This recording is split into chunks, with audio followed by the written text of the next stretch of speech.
The stars shone brightly in the night sky above Earth. Among these stars lived many alien races who had formed the Galactic Confederation. This group had strict rules about dealing with planets that had not yet developed faster than light travel. Earth was on their list as a Level 3 world, one to watch, but never to contact. The file on humans came with a clear warning. Approach with extreme caution.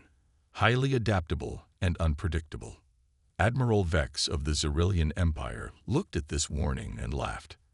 His tall, blue-skinned form stood proudly on the bridge of his massive warship. The Xyrillians had conquered 17 star systems already. Why should Earth be any different? These warnings are just stories to scare young cadets, he told his officers. Humans are primitive. They still burn fossil fuels and fight among themselves. His second-in-command, Commander Krill, was not so sure. Sir, the Confederation has these rules for a reason. Perhaps we should. Enough. Vex cut him off. We need what Earth has. Their planet is rich with rare minerals we require, and their position near the wormhole nexus is too valuable to ignore. Prepare the invasion fleet. On Earth, in the quiet hills of Montana, Jack Miller walked out of his small cabin. The former soldier now lived a simple life as a rancher. The night was clear, and he enjoyed looking at the stars after a long day of work. Something caught his eye, a pattern of lights moving in ways no airplane could. At first, he thought it might be satellites or maybe the northern lights. But as he watched, the lights grew larger and brighter. Jack wasn't the only one who noticed. All across the world, people looked up and saw massive ships appearing in the sky. They hovered over major cities: New York, London, Beijing, Moscow, Cairo. In the White House, the president received reports from panicked officials.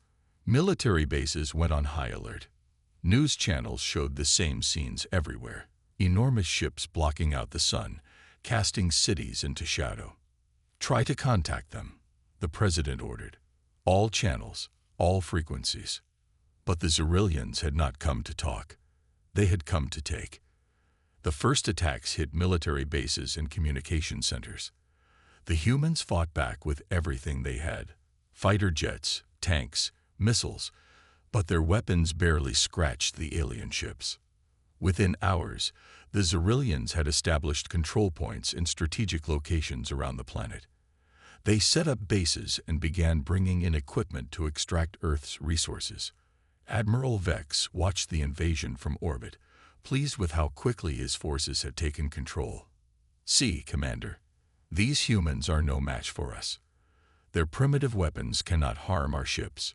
We will strip this planet of what we need and be gone within a year. Krull nodded, but something bothered him. Sir, our ground troops report that the humans are not surrendering as expected. They continue to fight even when clearly outmatched. Let them, Vex said. It will change nothing.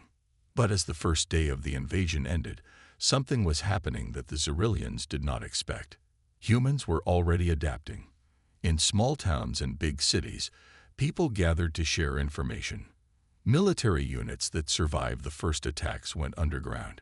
Scientists began studying debris from damaged alien craft. The Xyrillians thought they had won. They didn't understand that for humans, the fight had only just begun. The sun rose over what remained of Denver, Colorado. Large alien structures now towered over the broken skyline, their surfaces glowing with strange purple energy. The Xyrillians had chosen this city as their main base on Earth. From here, they sent out orders to their forces across the planet. Inside these structures, Admiral Vex looked at maps showing their controls spreading across Earth. Our mining operations are starting in these areas, he said, pointing to locations in North America, Africa, and Asia.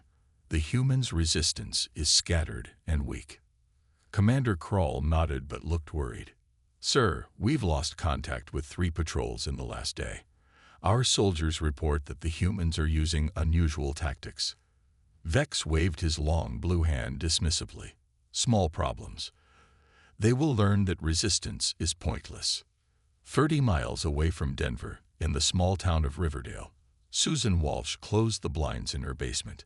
The high school physics teacher never imagined she would be leading a resistance group, but when the aliens came, someone had to step up.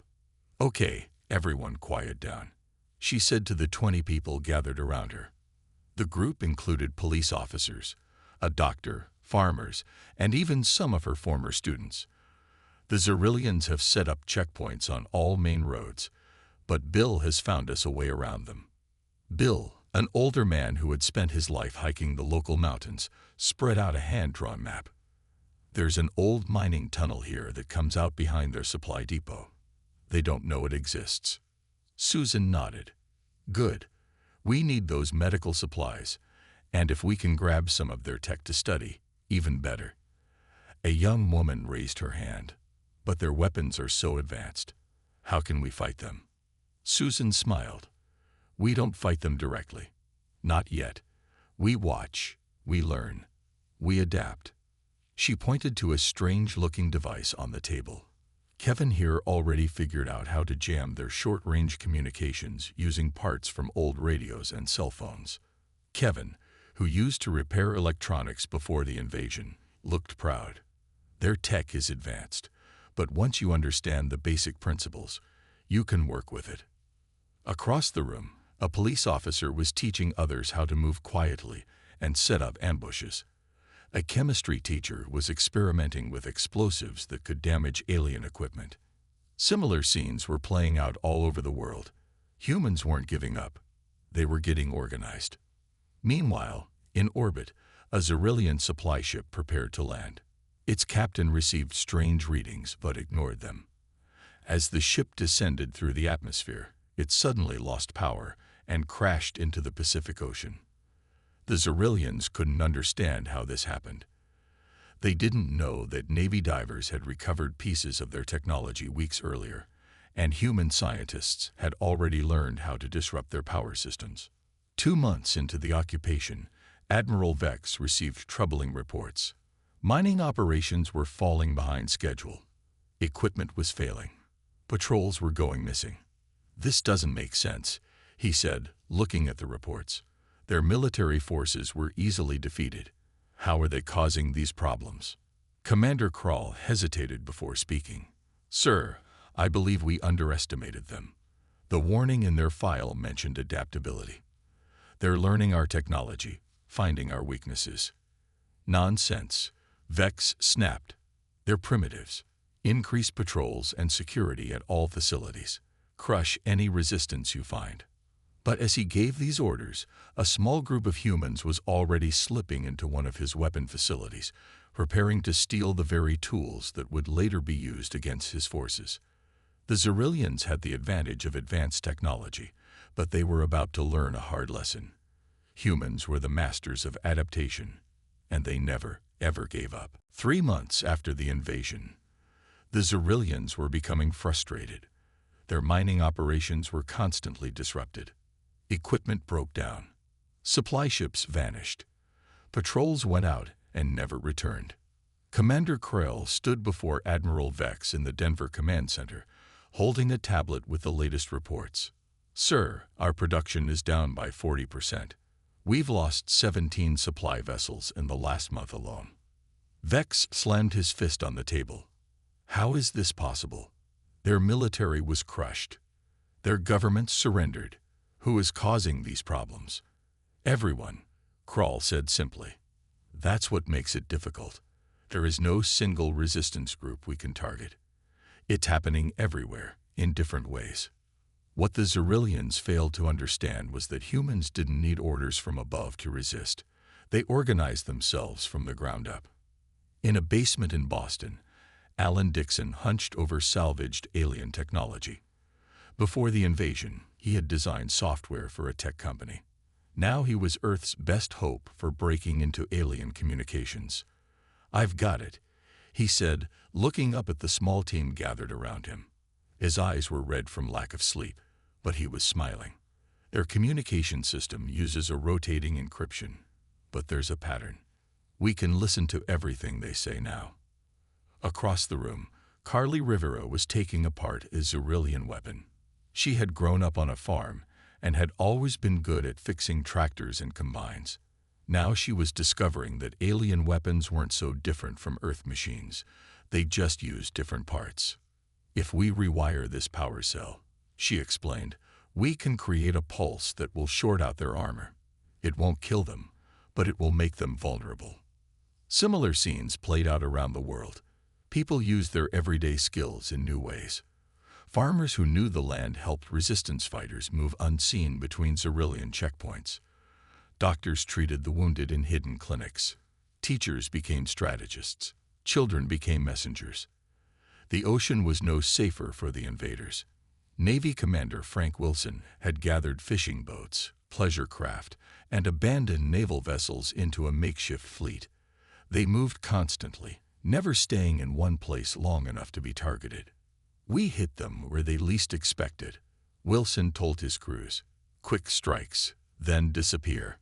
In Europe, Professor Olivia Thompson led a network of scientists who shared their findings using old radio equipment. The Xyrillians controlled the internet and modern communications, but they couldn't monitor all the old technologies humans had used for decades. They think in straight lines, Thompson explained to her colleagues.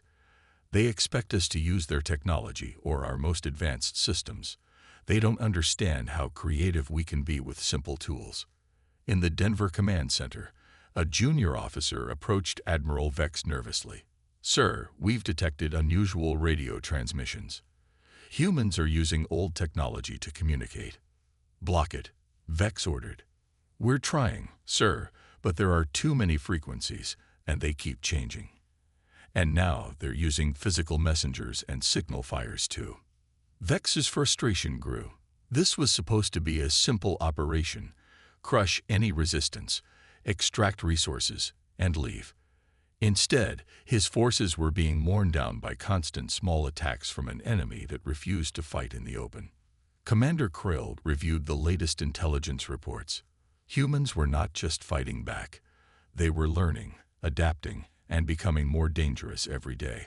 They studied captured Xyrillian technology and quickly figured out how to use it against them.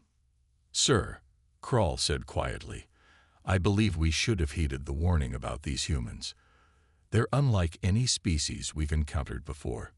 Vex didn't want to admit it, but he was beginning to fear Krall might be right. 6 months into the occupation, the mood in the Xyrillian Command Center had changed. The large screens showing their global operations now displayed numerous red warning signals. Supply lines were broken.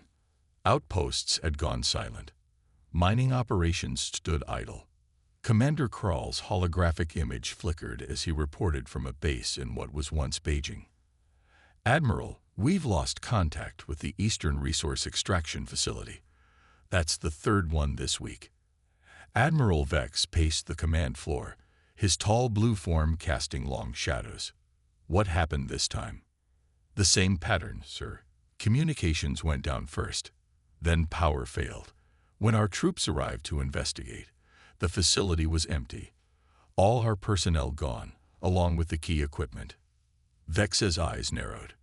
And the humans? No sign of them. They strike and disappear like ghosts. The Xyrillian admiral had never faced such a situation. In previous conquests, defeating the main military forces had been enough. But humans fought differently. They adapted. They learned. And most troubling of all, they were getting better at it. Deep beneath the Appalachian Mountains, in a repurposed coal mine, Dr. Peter Garcia was making a breakthrough that would change the course of the war. The former university physicist had been studying captured alien shield technology for months. Around him, a team of scientists and engineers watched as he adjusted a device connected to a piece of Xyrillian armor. Their shields operate on a frequency we can disrupt, he explained, twisting a dial. The blue energy field around the armor flickered and died. It's not perfect, Peter warned, and it takes a lot of power. But if we can get close enough to their ships and bases, we can make them vulnerable. Word of the breakthrough spread through the resistance network. Using old ham radios, coded messages, and human couriers, the information reached resistance cells across the globe within days. In Denver, Admiral Vex received disturbing news. "Sir, our forward base in the region they call Chicago was breached last night. The humans somehow disabled our shields." "Impossible," Vex snapped. "Their technology is too primitive." Nevertheless, it happened. "They've adapted our own technology against us." For the first time in his military career, Admiral Vex felt a cold fear growing inside him. The humans were supposed to be easy prey. Instead, they were becoming predators. The resistance forces grew bolder. Using their new ability to disable Xyrillian shields, they began targeting power nodes, communication centers, and supply depots in coordinated attacks. In what had once been Seattle, resistance fighters led by a former bus driver named Greg Martinez planted shield disruptors around a major Xyrillian fuel processing center. At exactly midnight, they activated the devices and moved in. The battle lasted less than 20 minutes. By dawn, the facility was in human hands. Similar victories occurred across the planet. The Xyrillians found themselves increasingly on the defensive, never knowing where the next attack would come from. In a secure bunker beneath what remained of London, military leaders from different countries met face to face for the first time since the invasion. They shared intelligence, resources, and a growing sense that victory might actually be possible. 6 months ago, we were fighting just to survive, said General Patil of the Indian resistance. Now we're planning how to drive them off our planet completely. Back in Denver, Admiral Vex received the worst news yet. "Sir, our orbital defenses are failing. The humans have somehow launched weapons that can reach our ships." This shouldn't have been possible. Earth's space capabilities had been destroyed in the first days of the invasion. Yet somehow, they had rebuilt, adapted, and overcome what should have been an insurmountable technological gap. As Vex watched another red alert appear on his screen, he remembered the warning that had come with humanity's file. Approach with extreme caution, highly adaptable and unpredictable. He should have listened. 1 year after the Xyrillians arrived, humanity was ready to take back their world. In hidden bases across the planet, people prepared for what they called Operation Reckoning. Lisa Chen climbed into the cockpit of her fighter jet. It looked strange now, with Xyrillian technology attached to its wings and body.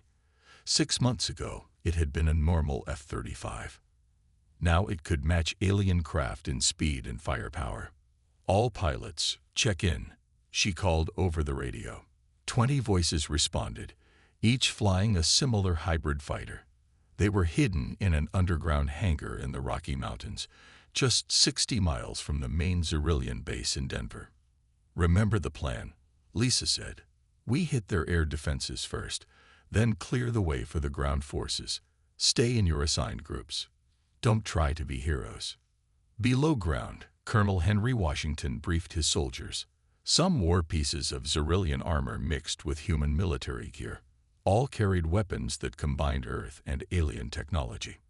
"The aliens don't know about these tunnel systems," he explained, pointing to a map. "These old mining passages will get us right under their main base. Team Alpha will take out their power core. Team Bravo will secure the command center." What made this counter-offensive possible was something the Xyrillians never expected: human creativity.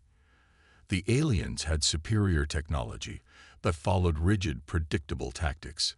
Humans, on the other hand, combined technologies in ways the Xyrillians never imagined and used strategies that broke all the rules of conventional warfare.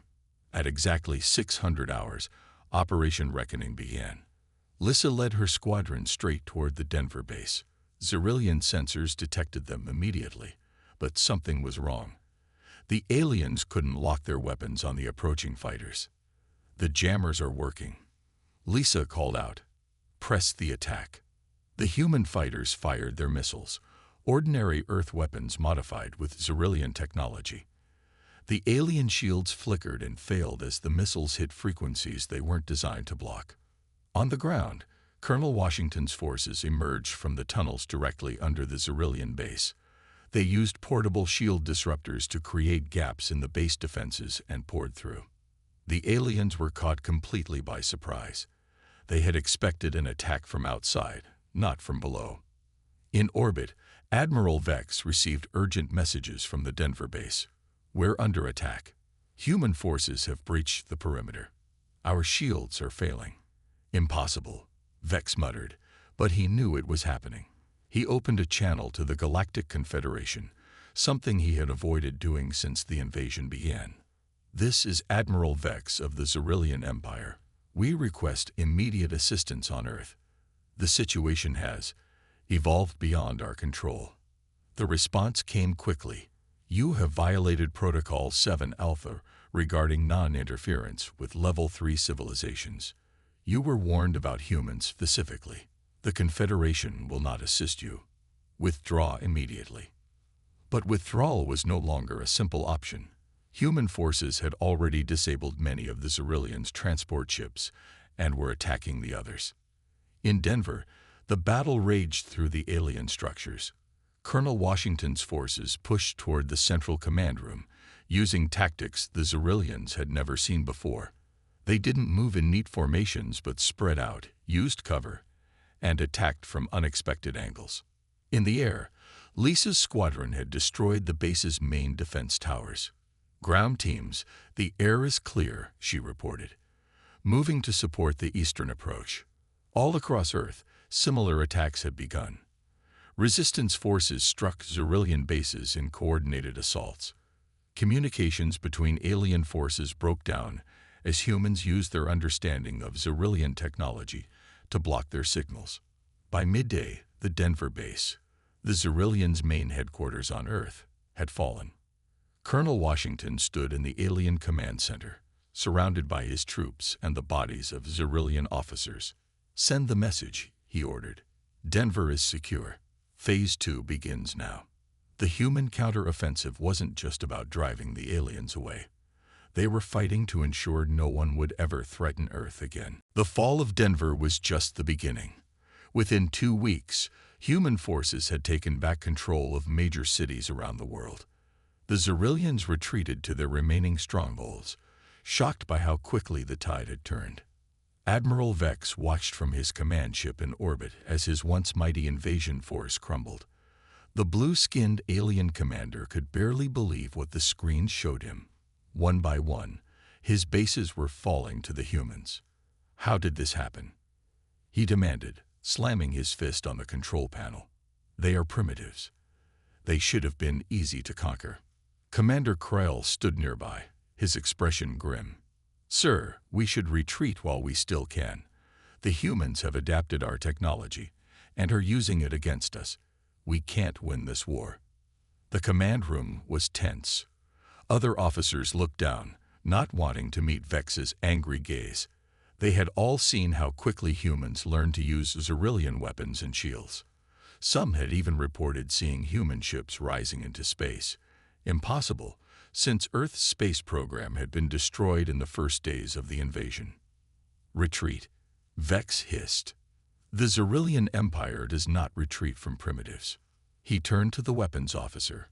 "Prepare the planet killer. If we cannot have this world, no one will." A gasp went around the command room. The planet killer was a weapon of last resort, capable of making a world uninhabitable. Using it went against all Galactic Confederation laws. "Sir," Krall protested, "that's against." "I don't care," Vex shouted. "Do it now."